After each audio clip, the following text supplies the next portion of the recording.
It's a little victory when it comes to life, when you crank start it. And the older we get, we pull start more often than crank it, just because we're not quite the men we used to be anymore. The earth starts to shake like an earthquake when that big engine fires up, and it's kind of neat stuff. It's got 2 forward speeds and 1 reverse, and I think first gear goes 1 mile an hour and second gear goes 2 miles an hour. You can't tell the difference. You know, in its day, farmers thought that was a real modern piece of equipment. But today, if you just drive that a few hundred feet across the driveway, that's enough shaking around for a year's time for us. You know, when you got them in the shop and you're restoring them, you take them in there, and you're taking in basically a piece of junk, you know.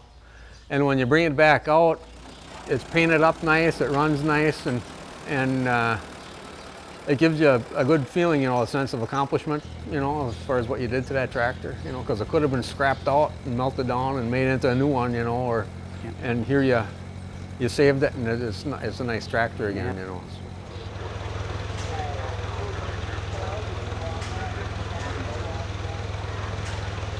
They want to come and experience, you know, the whole state of mind of antique tractor collecting, farm equipment, and meet the interesting people behind it. It takes power to roll that wheel, right? Yeah. It's just like the big flywheel. You hang the weight. But you got to get your tire flat.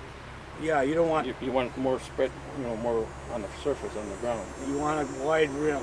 It's about as much the people as the tractors and stuff that we're looking at, and you can experience some good conversations and make some friends along the way.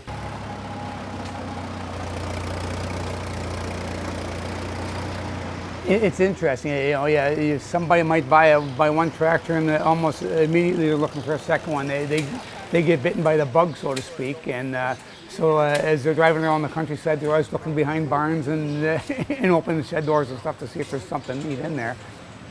And, you know, even this tractor that we're sitting on here, it's right around 50 years old. It can still do a lot of work yet, and it's still it doesn't have all the technology that these newer tractors has. But the seeds we're putting in the ground doesn't recognize the technology that the tractor has. Our generation, or even the younger generation, has to get taught to preserve these things before they're just a bunch of yard art, you know, and scrapped out. So that's something that's out there yet that you hate to see that piece of history slip away from us.